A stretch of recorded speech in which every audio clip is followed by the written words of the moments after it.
مجنوں بنایا بڑھاپے نے پیا کہ کیا کیا ستایا اجل تیرا کر دے گی بالکل صفایا جگہ جی لگانے کی دنیا نہیں ہے عبرت کی جا ہے تماشا نہیں ہے نعرہ تکبیر نعرہ رسالت نعرہ غوثیہ فیض رضا جاری رہے گا اب انشاءاللہ حضرت علامہ مولانا محمد خوشتر اتاری اپنے صحیح بیان سے ہمارے دلوں کو منور فرمائیں گے توجہ کے ساتھ بیان سماعت کیجیے انشاءاللہ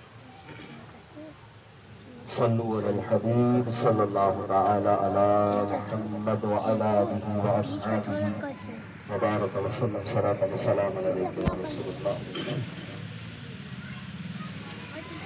آئے مل جائیں ہم سب نام محمد کے سبب آئے مل جائیں ہم سب نام محمد کے سبب جس طرح ملتے ہیں لب نام محمد کے سبب تو تھوڑا تھوڑا آگے تشریف لے آئیں تاکہ پیچھے اسلام میں جو آ رہے ہیں ان کو جگہ مل جائے حرکت میں برکت ہے تھوڑی تھوڑی سی حرکت کر لیجیے ان کو پیچھے جگہ مل جائے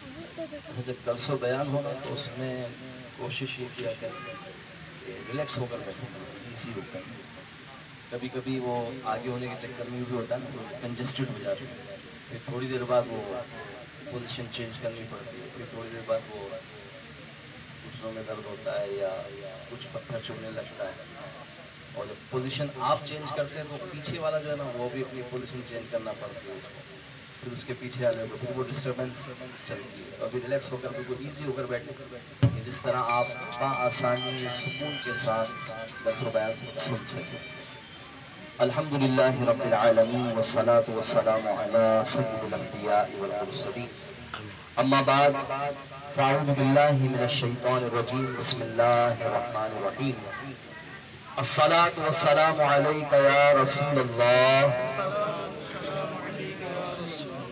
وعلى آلك وأصحابك يا حبيب الله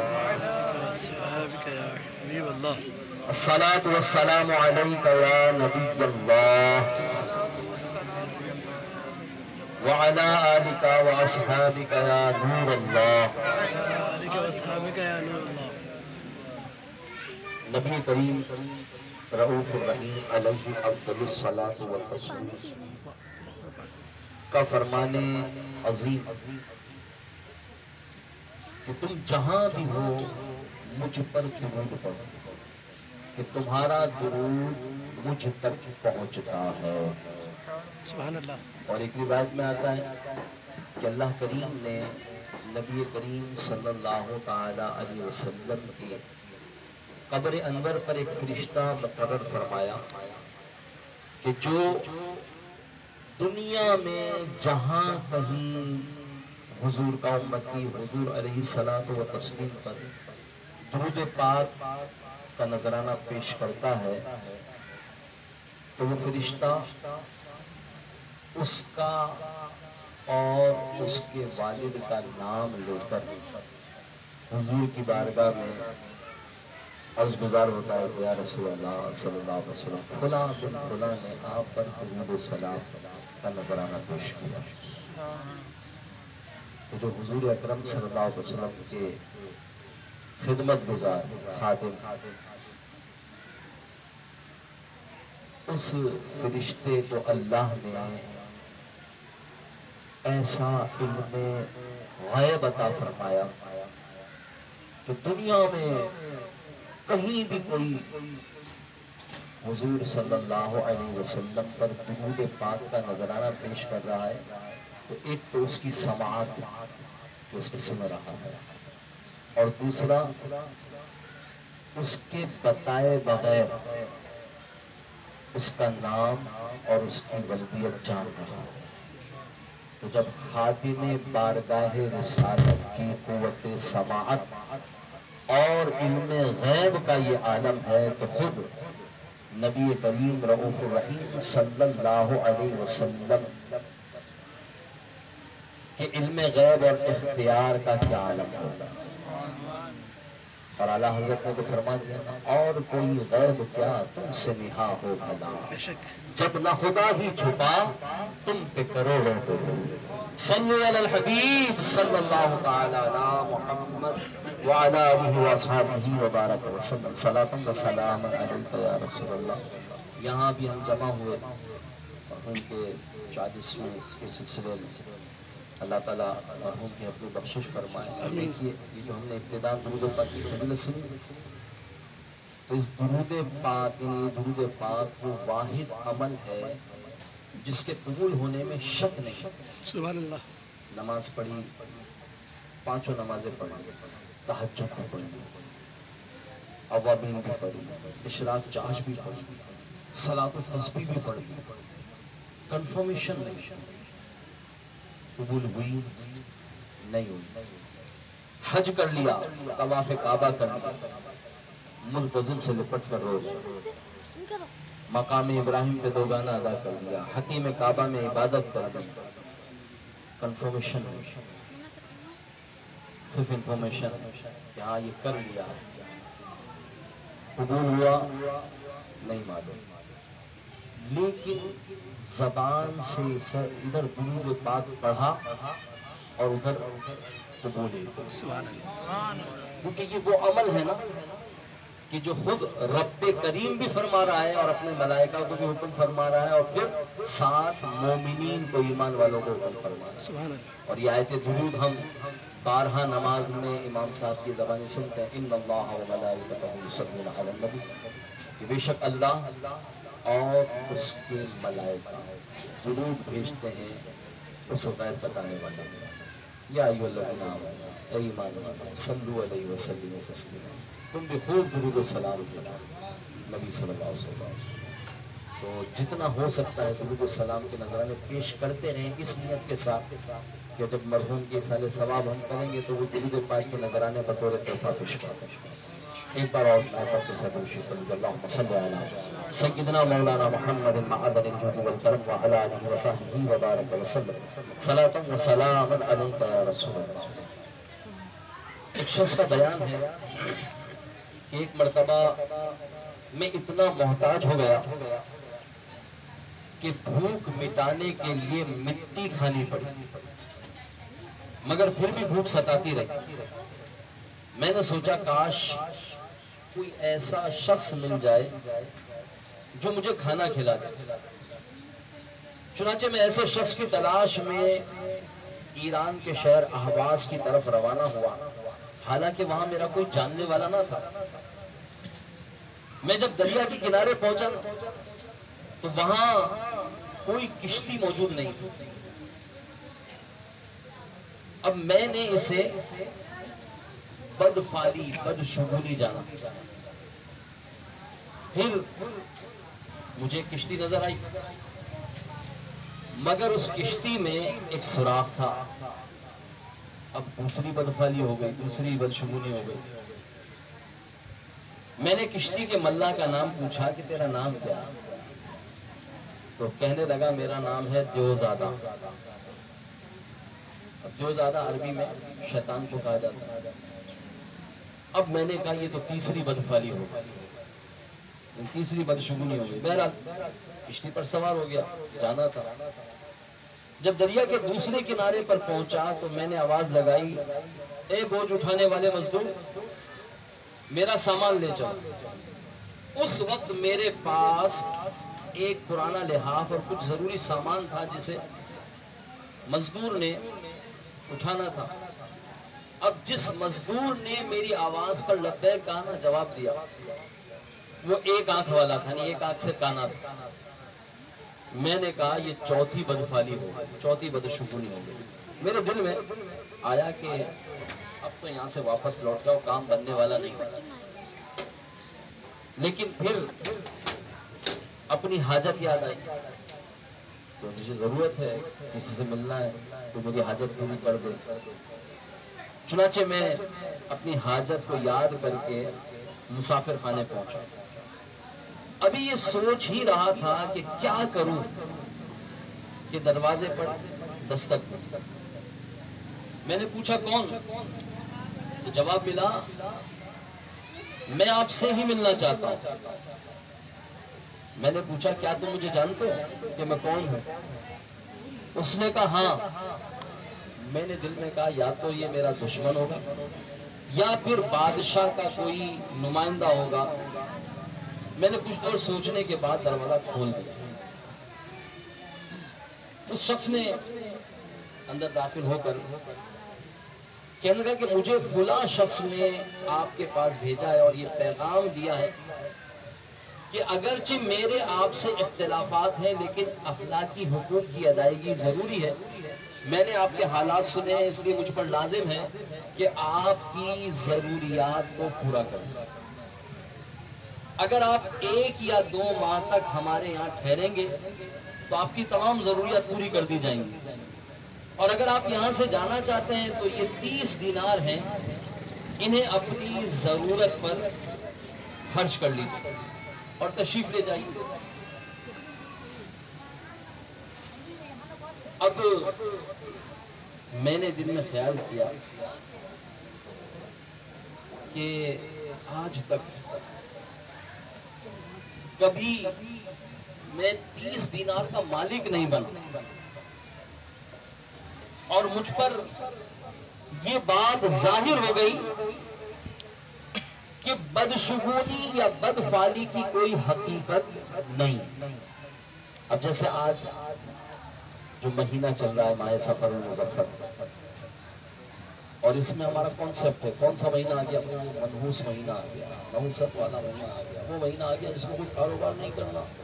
وہ مہینہ آ گیا جس کی 13 تاریخ 13 تیزی, اس میں تو وبائیں بلائیں اتارنے کے لیے چھولے بنائے جائیں یا پھر وہ نیٹی جیٹی کے پل پہ جاتے ہیں اور گولیاں آٹے کی دے کے وہ مچھلی کو ڈالتے ہیں. حالانکہ وہ مچھلی تو پہنچتی بھی نہیں, کیونکہ جب آپ نیٹی جیٹی کے پل سے اس کو پھینکیں گے تو وہ تو سلوک والی دیوار پر رک جائے گی, مچھلی تک تو پہنچے گی بھی نہیں.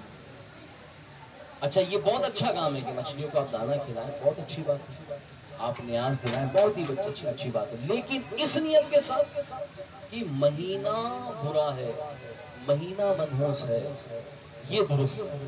سورہ مزمل کا ختم ہوتا ہے, بہت اچھی بات ہے. تبارک کی روٹیاں بنتی ہیں, بہت اچھی بات, بہت اچھی بات ہے. لیکن کیا نیت کیا؟ اگر نیت مثال ثواب ہے, حصول برکت ہے, نزول رحمت ہے, تب تو بہت اچھا ہے. لیکن یہ ذہن بنانا کہ بھئی سفر کا مہینہ بدشگونی کا مہینہ ہے, تو میرے آقا صلی اللہ علیہ وسلم کا فرمان اپنے ذہن میں بٹھا لیجئے, دل میں بٹھا لیجئے, زبان پر لاتے رہیے. میرے آقا فرماتے ہیں لا سفر, لا سفر. کیا فرماتے ہیں؟ لا سفر. کہہ دیجئے ذرا, کیا؟ لا سفر. لا سفر. سفر کچھ نہیں ہے, ایسا کچھ نہیں ہے.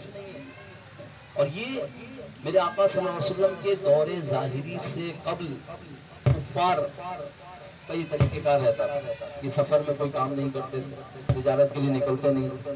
اور بعض روایتوں میں یوں بھی ہے کہ یہ سفر میں باہر نکل جاتے تھے. سفر کا ایک معنی خالی, سفر میں یہ اپنے گھروں کو چھوڑ دیتے تھے اور دوسرے شہروں میں جاتے تھے اور وہاں جا کر سامان جمع کرتے تھے. تو اس لیے اس کو سفر کہا گیا ہے, خالی مہینہ, کیونکہ ان کے گھر خالی ہو جاتے ہیں. بعض روایتوں میں یہ لکھا ہے کہ اس مہینے میں یہ لوگ دوسرے قبیلوں میں جاتے تھے اور ایک شہر تھا جس کا نام تھا سفریہ, تو اس وجہ سے اس مہینے کا نام سفر رکھ دیا. تو بہرحال پیارے اسلامی بھائیوں, بدشگونی یہ اسلام میں نہیں.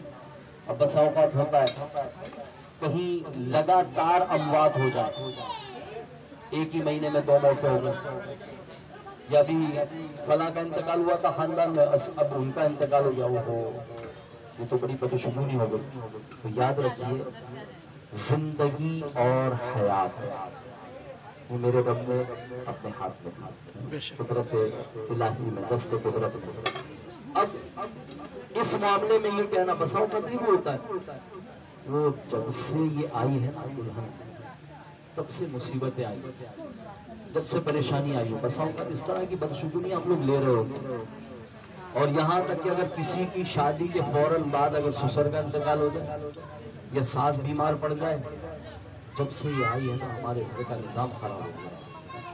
تو یہ بدشگونیاں نہ لیں، یہ سوچیں کہ اس شادی میں کیا غیر شرعی رسومات کی گئی، اس شادی کے معاملے میں کیا کیا معاملات ہوئے. اب جیسا بھی کہلم کے لیے ہم بیٹھے ہیں، ایصال ثواب کے لیے بیٹھے ہیں، اب نیت یہ ہے کہ بھائی اخلاص کے ساتھ کہ مجھے ایصال ثواب کرنا ہے، میں اس لیے آیا ہوں. فرمانا کہ مومن کی نیت اس کے عمل سے بہتر ہے. اب ہماری نیت کیا ہے؟ میں ایصال ثواب کے لیے آیا ہوں. اب ایصال ثواب کے لیے تو آیا تھا، تو ایصال ثواب کے لیے کیا لے کر آیا، کتنا ایصال ثواب لے کر آیا.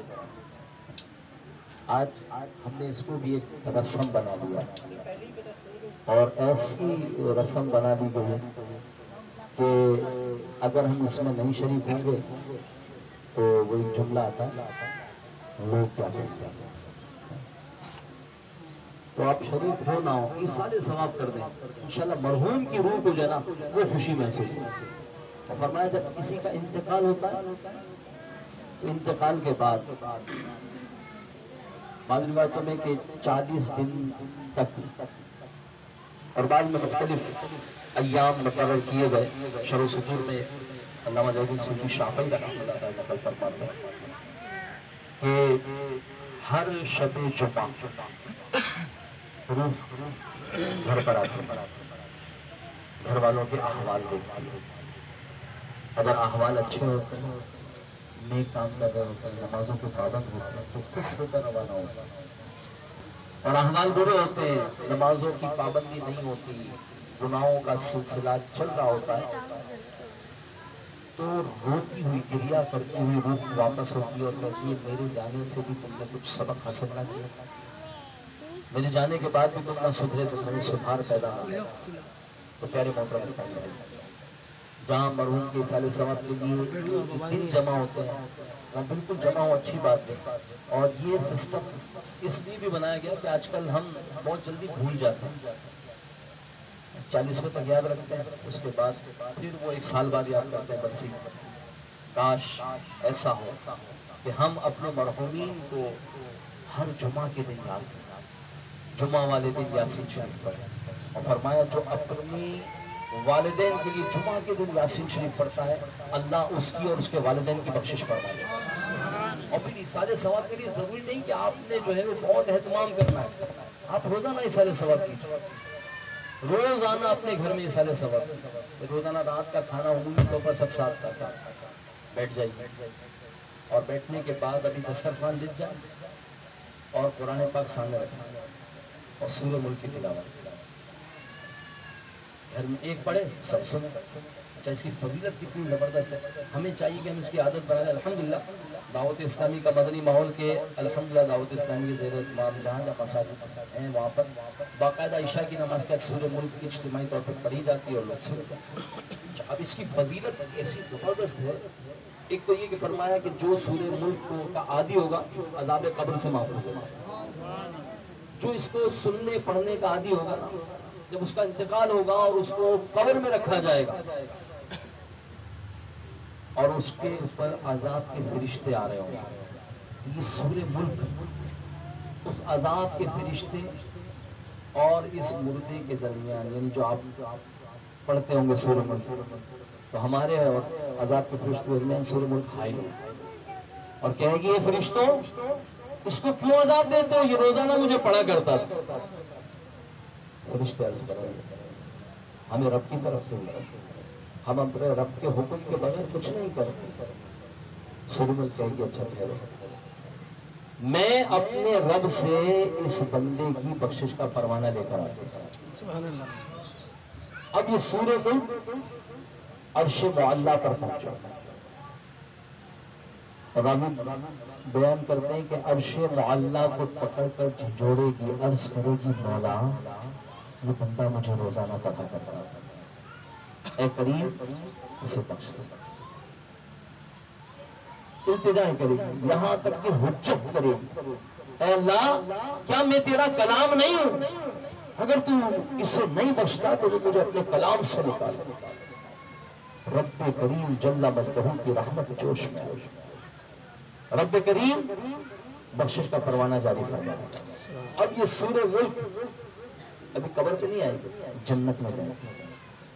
جنت سے اس مرحوم کے لیے جنتی بچھونا لے گی، جنتی لباس لے گی، اور لے کر قبر میں جب آئے گی، رب کی طرف سے پیغام سنایا جائے گا، فرشتے اللہ کے حکم سے دور ہو جائیں گے، وہ عذاب والے فرشتے دور ہو جائیں گے۔ اور اب سورہ ملک اس بندہ مومن کے لیے جنتی بچھونا بچھائے گی، جنتی لباس بنائے گی، بڑے پیار بڑے انداز سے کہے گی، اے بندو میرے آنے میں تاخیر ہو گئی، تو گھبرایا تو نہیں۔ وہاں جہاں جب مسجد کو رکھا جاتا ہے، دیکھا ہوگا ایک ایک کر کے سلوک پکڑتے ہیں، آہستہ آہستہ اندھیرا چھاتا ہے اور پھر بالکل اندھیرا ہو جاتا ہے، جہاں تک کہ مسجد جانے والوں کے قدموں کی آواز سنتی ہے، نیک ہوتی ہے تو خوش ہوتی ہے کہ اب رب سے ملاقات کا وقت، رب کے محبوب کے دیدار کا وقت، اور گناہگار ہوتی ہے تو چیختی ہے، چلاتی ہے، کہتی ہے مجھے کہاں چھوڑے چلے جا رہے ہو تنہائی میں؟ تو ایسے وقت میں جہاں سب چھوڑ گئے، بہت زیادہ محبت کرنے والا بیٹا، بہت زیادہ محبت کرنے والی ماں، باپ، بہت پکا جگری یار جو ہر وقت ساتھ رہتا ہے، ہمارے راز و نیاز کو جانتا ہے، قبر میں ساتھ رکھنے کے لیے تیار چلا جاتا، چھوڑ دیتا۔ ایسے موقع پر جب یہ سورہ ملک آئے گی، ہمارے جنتی بچھونا بچھائے گی، جنتی لباس پہنائے گی، اور پھر بڑے پیار بھرے انداز سے کہہ رہی ہے کہ میرے آنے میں تو تاخیر ہو گئی، تو گھبرایا تو نہیں، ذرا اور کیجیے، ذرا اور کیجیے۔ اس وقت کتنی امید ہوگی، کتنا دل کو قرار و سکون ملے گا کہ ہاں ہے کوئی میرا مونس و غمخوار۔ تو پیارے محترم اسلامی، اس کو معمول بنا، روزانہ فاتحہ خوانی کریں، روزانہ جب رات کو کھانا کھانے کے لیے بیٹھیں تو سورہ ملک کی ایک تلاوت کریں، سب مل کر سنیں اور پھر اِیصال ثواب کریں، اور روزانہ ہر صحابی کو اِیصال ثواب کریں۔ معلومات کر لیں کہ آج کس صحابی کا یوم، آج کی تاریخ ہے بھائی فلاں صحابی کا عرس، فلاں صحابی کا عرس، اور اس طرح ہر صحابی کا عرس بھی یاد ہو جائے گا، ہر صحابی کی نیاز بھی دل رہی ہوگی، اور پھر ان کے توسل سے اپنے مرحومین کو اِیصال کرتے رہیں، کیونکہ جب اچھوں کے وسیلے سے کوئی چیز اترتی چڑھی آتی ہے نا تو اس کی برکت اور بڑھ جاتی ہے، اور جب ان کا صرف ذکر ہوتا ہے، اچھوں کا ذکر ہوتا ہے، فرمایا جہاں نیک لوگوں کا ذکر ہوتا ہے وہاں رحمت کا نزول ہو جاتا ہے۔ تو پیارے محترم اسلامی، صرف یہی نہیں کہ ہم 40ویں میں بیٹھ جائیں، پھر 1 سال بعد یاد کریں، روزانہ یاد کریں اپنے مرحومین کو، اور جب ہم یاد کریں گے دنیا مقافات عمل، آج ہم اپنے مرحومین کو یاد کریں گے، کل ہمارے جانے کے بعد ہمارے لواحقین ہمیں یاد کریں گے، ورنہ ایسا نہ ہو کہ آج اگر ہم اپنے والدین کے لیے، اپنے مرحومین کے لیے دعا کرنا چھوڑ دیں، کل ہمارا انتقال ہو جائے، 100ویں تک، 10ویں تک، 40ویں تک ہمیں بھی یاد کیا جائے، اس کے بعد چھوڑ دیں۔ میت کا حال یہ ہوتا ہے قبر میں، انتظار میں رہے، منتظر ہے کہ کب کوئی آئے اور آ کر مجھے اِیصال ثواب کرو۔ جب ہم اِیصال ثواب کرتے تو ہوتا کیا؟ ایک بار آپ نے سورہ اخلاص پڑھی، 1/3 قرآن کا ثواب، 3 بار پڑھی 1 قرآن کا ثواب، اسی طرح اِیصال ثواب پر دور قرآن، اِیصال ثواب جو ہے وہ اس انداز سے بھی کیا جاتا ہے، لنگر کر دیا جاتا ہے، کھانے کا اہتمام ہوتا ہے۔ اب بعض بدعقل اس طرح کی بھی اعتراضات کرتے ہیں کہ بھئی آپ یہ اتنا سارا کھانا کرتے ہیں، کیا میت کھاتی ہے؟ تو یہ پورا نہیں کھاتی، میت کھاتی ہے، اس کا ثواب ملتا ہے، جو کھاتا ہے اس کا ثواب اس کو مل رہا ہوتا ہے۔ اور کچھ ہوتے ہیں بعض بدعقل، تو وہ کہتے ہیں نا بدعقلوں کو بدعقلی جیسا جواب دیا جاتا ہے، تو کہتے ہیں کہ بھئی تمہاری میت تو یہ ثواب ہے، اتنا سارا کھانا کھلاتے ہوگے ان کو، خوب کھاتی ہوگی، خوب کھاتی ہوگی۔ تو کسی علامہ صاحب سے پوچھا، اللہ صاحب نے کہا ہاں ہاں کھاتی ہے۔ اچھا کھاتی ہے تو پھر نکالتی بھی ہوگی، تو تمہارے مردوں کی قبروں میں تو بڑی بدبو ہو جاتی ہوگی. کہنے نہیں بدبو نہیں ہوتی, تم لوگ اپنے مردوں کو اصالہ ثواب نہیں کرتے نا تو ان کو کچھ نہیں ملتا تو وہ یہی کھا رہے ہوتا ہے. تو ایسوں کو پھر ایسا جواب دیا جاتا ہے. بہرحال سوال جیسا ہو ویسا جواب. بہرحال جو کھانا ہوتا ہے نا, یہ کھانا کیا ہے, اس کا اصالہ ثواب پہنچتا ہے. اس کا ثواب کیسے پہنچتا ہے؟ یہ ثواب نورانی پہاڑوں کی مانند ان کی قبروں کے باہر لے کر فرشتے پڑ جاتے ہیں, اور یہ قبروں سے نکل کر راتوں کو یہ سارے ثواب ڈھونڈ رہے ہوتے ہیں. جن کو اصالہ ثواب ہوتا ہے وہ خوش ہو کر اپنی قبروں میں جاتے ہیں, اور جن کا اصالہ ثواب نہیں پہنچتا, جن کے گھر والے بھول جاتے ہیں, وہ افسردہ اور غمزدہ ہو کر چلے جاتے ہیں واپس قبروں کہ آج ہمارے پاس کوئی اصالہ ثواب نہیں. تو جمعہ کے دن بالخصوص اپنی عادت بنا لے. دیکھیں جمعہ کا دن ویسے عبادت والا ایک ذہن بنا ہوتا ہے, تو جمعہ کی نماز کے بعد, جمعہ کی نماز سے پہلے ہر ایک کی اپنی اپنی جو ہے نا وہ ٹائمنگ ہوتی ہے. کچھ لوگ ہوتے ہیں کہ جمعہ کے بعد کاروبار شروع کرتے ہیں, کچھ ہوتے ہیں جو جابس والے ہوتے ہیں وہ جلدی صبح ہی نکل جاتے ہیں اور جمعہ کی نماز سے پہلے واپس آ جاتے ہیں. تو ہر ایک اپنا شیڈول بنا لے. جو کاروباری حضرات ہیں وہ فجر کی نماز کے بعد مسجد میں بیٹھ جائیں اور یاسین شریف پڑھیں اور اصالہ ثواب کریں. اللہ توفیق عطا فرمائے اور بھی ذکر و اذکار کرتے ہیں. اسی طرح جو جلدی صبح کاموں پر جاتے ہیں, اب جمعہ کی نماز کے بعد بیٹھ جائیں, ایک بار یاسین شریف پڑھ کے اپنے مرحومین کو اصالہ ثواب کرتے ہیں. ہم نے اصالہ ثواب کیسے کریں مولوی صاحب, آپ تو یہ پڑھتے ہیں, یہ پڑھتے ہیں, یہ پڑھتے ہیں. تو کوئی ضروری نہیں کہ آپ بہت کچھ پڑھیں. آپ نے یاسین شریف پڑھا اور دل میں ارادہ کیا یہ ثواب میں سرکار کی بارگاہ میں تحفتاً پیش کرتا ہوں, اور حضور کے وسیلے سے تمام انبیاء, صحابہ کرام, تابعین اور جو آپ کے نام آ رہے ہیں نا سب کو اصالہ ثواب, پھر آخر میں تمام مومن مومنات کا, اور بالخصوص میرے دادا جان, میرے نانا جان, میرے والد, میری والدہ, فلاں فلاں فلاں ان کے نام لینے بالخصوص کرتے. اب یہ جو بالخصوص کرتے ہیں نا, تو دیکھیے ایک تو کسی گھر میں شادی ہوئی تو مجھے اس کو گفٹ دینا ہے. اب گفٹ دینا ہے, کیا دینا ہے, میں سوچ رہا ہوں ان کو واشنگ مشین دوں. وہ نہیں واشنگ مشین, وہ اوون آ رہا ہے نا وہ دے دیتے. پوچھ لیتے ہیں لڑکی کا معاملہ, چلو بھائی وہ دیا. انہوں نے کہا بھائی پیسے ہیں آپ یہ لے لیجیے گا. ایک تو آپ نے جان چھوڑا ہے, پھر کیا ہے